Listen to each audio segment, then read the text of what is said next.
الرحمن الرحیم، السلام علیکم۔ ڈاکٹر منور حسین آپ کے پیش خدمت ہے۔ آج کا ویلاگ ذرا انسٹرکچرڈ قسم کا ہے اور جنرل بات کروں گا، اور میں جاننا چاہتا ہوں اسپیشلی آپ کے کمنٹس کہ دنیا کے اندر جو اس وقت تبدیلیاں رونما ہو رہی ہیں، بالخصوص سسٹم میں، in terms of geo strategic structures, in terms of economic patterns and in terms of alliances، تو آپ کو کیا لگتا ہے کہ یہ دنیا کے اندر اسٹیبلٹی لائے گا یا انسٹیبلٹی لائے گا؟ ایک سسٹم سے جب دوسرے سسٹم میں کوئی بھی چیز جا رہی ہوتی ہے یا تبدیلی واقعہ ہو رہی ہوتی ہے،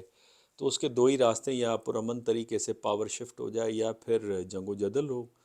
اور دوسری جنگ عظیم کے بعد جو پاور ٹرانسفر ہوا ہے برٹن سے امریکہ، وہ تو بڑا پرامن انداز سے ہوا ہے۔ اور اس وقت جس طرح سے برکس ایز الٹرنیٹو الائنس کے طور پر ابھرا ہے اور اپنا نیو سسٹم بھی دے رہا ہے، جہاں پہ اکنامک پیٹرنز بھی تبدیل ہو رہے ہیں، جس میں آپ دیکھ رہے ہیں کہ چائنا اور سعودی عربیہ کی کوئی $700 بلین کی جو ایگریمنٹ ہوا ہے، وہ یون کے اندر ٹریڈ ہوگی۔ اسی طریقے سے بھارت جو ہے وہ رشیا کے ساتھ اپنی لوکل کرنسی میں ٹریڈ کر رہا ہے۔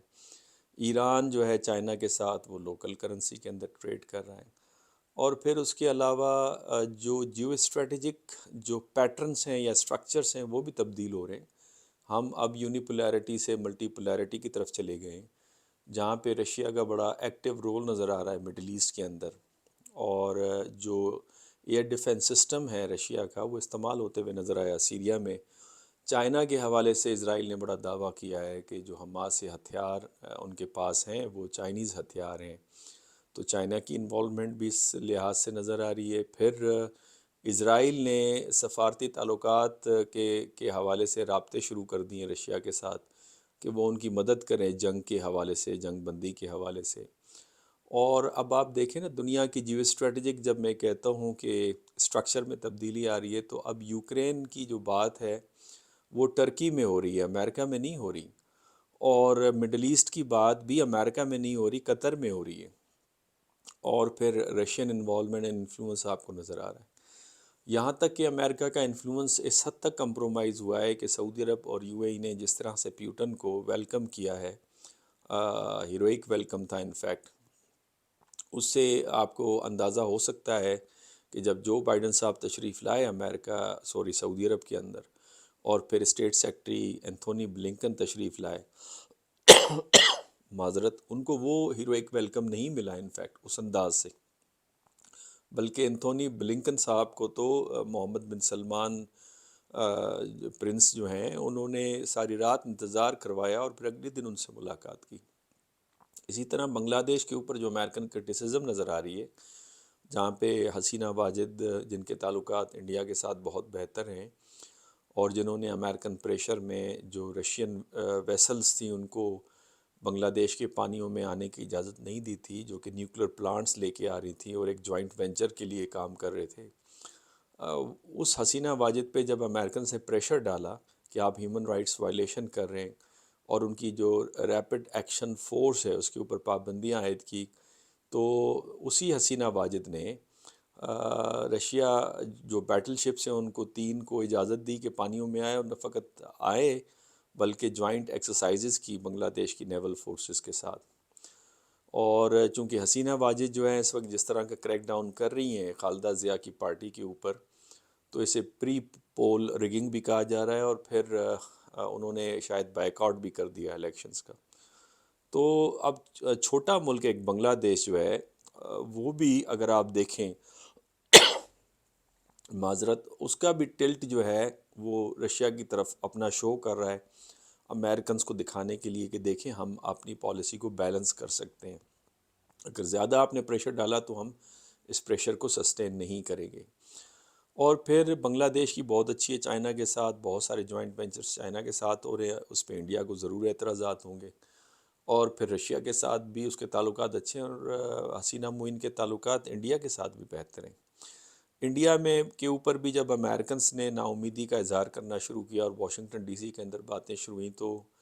جو انڈین فارن منسٹر جے شنکر صاحب ہیں وہ تشریف لے گئے رشیا میں، اور وہاں پہ انہوں نے بات کی کہ دیکھیں ہمارا جو نیچر آف ریلیشن شپ ہے اس میں تبدیلی رونما ہوئی ہے، اور یہ بات حقیقت بھی ہے کہ جب 1990 میں سوویت یونین تھا تو اس وقت سوویت یونین کی کوئی اکانومی $550 بلین کی تھی، جبکہ جو انڈیا کی اکانومی تھی اس وقت غالباً کوئی $250 بلین کے قریب تھی، اور پھر 2014 میں رشین اکانومی اسٹگننٹ کا شکار ہوئی، معذرت، یوکرینین وار کی وجہ سے۔ تو اس وقت انڈین اکانومی نے بوسٹ پکڑا، اور اس وقت کوئی رشین اکانومی تقریباً کوئی $2.25 ٹریلین کی ہے، جبکہ انڈین اکانومی تقریباً $3.4 ٹریلین کی ہے۔ تو انڈیا نے معاشی طور پہ کراس کیا۔ البتہ انڈیا کی جو کوآپریشن ہے یا انحصاری ہے وہ ماڈرن ویپنائزیشن کے سلسلے میں وہ رشیا پہ ضرور ہے، چاہے ان کی ارجون ٹینک کو ماڈرنائز کرنا ہو، یا ان کے S-400 بیٹل شپ ہوں، یا MiG-29 ایئر جیٹ فائٹرز ہوں، یا پھر ایئر کرافٹ کیریئر کا معاملہ ہو، تو رشیا کی طرف وہ دیکھتے ہیں۔ ملیٹیرلی رشیا آج بھی پورے یورپ سے زیادہ پاورفل ہے۔ اور پھر امریکنز ٹریپ ہوئے ہیں، خود امریکن تھنکرز اگر آپ سنیں تو امریکنز بری طرح ٹریپ ہوئے ہیں یوکرین میں، اور یوکرین کے تو صدر نے یہ بھی کہہ دیا زیلنسکی نے کہ یوکرین اتنا بڑا ملک نہیں ہے کہ رشیا کا مستقلاً مقابلہ کر سکیں۔ اور پھر اسی طریقے سے جو اسرائیل حماس وار ہے اس میں بھی آج کا دن بڑا خطرناک رہا اسرائیل کے لیے، اس میں کوئی 30 ان کے فوجی اب تک مارے جا چکے ہیں، اور بڑی تعداد بتائی جا رہی ہے جو وہیکلز کی تباہ ہو چکی ہے۔ اور پھر ان کی جو گولانی بریگیڈ ہے جو سب سے تکڑا بریگیڈ ہے اسرائیل کا، وہ بھی بیک فٹ کے اوپر اس وقت ہے، اور جس کا 40 سے 45% تباہ ہو چکا ہے حماس کی جنگ میں، اور ایک بڑی تعداد ہے جو مستقلاً ڈسیبل ہو گئی ہے اسرائیل کے اندر۔ تو اوورآل اگر آپ اس ساری پکچر کو دیکھیں تو 3 آپ کو پاورز کے پلرز نظر آتے ہیں، امریکہ، چائنا اور رشیا، اور اس کے نیچے اور ایک چھوٹے چھوٹے پلرز آپ کو نظر آتے ہیں جس میں انڈیا بھی ہے، ساؤتھ افریقہ بھی ہے، برازیل بھی ہے، اور ٹرکی بھی ہے۔ لیکن اب جو اس وقت خد و خال تبدیل ہو رہے ہیں بین الاقوامی سیاست کے،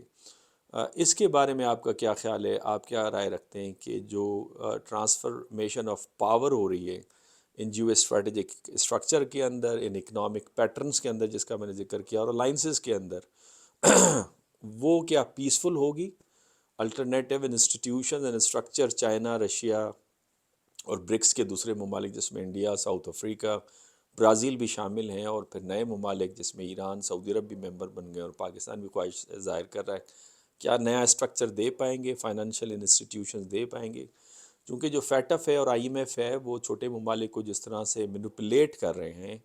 اس سے بہت سارے چھوٹے ممالک میں سمجھتا ہوں کہ نئے انسٹیٹیوشن کو جوائن کریں گے، اور FATF نے جس طرح سے پاکستان کو گرے ایریا میں رکھا for long period of time, اور اب انڈیا کو رکھنے کی بات چل رہی ہے، تو اس لحاظ سے میں سمجھتا ہوں کہ ممالک کے پاس الٹرنیٹیو آپشنز موجود ہیں۔ اس میں آپ کی کیا رائے ہے؟ آپ کیا سمجھتے ہیں کہ کیا دنیا مزید اسٹیبل ہو رہی ہے یا یہ انسٹیبلٹی کی طرف جا رہی ہے؟ آپ کی رائے کا انتظار رہے گا۔ اللہ حافظ۔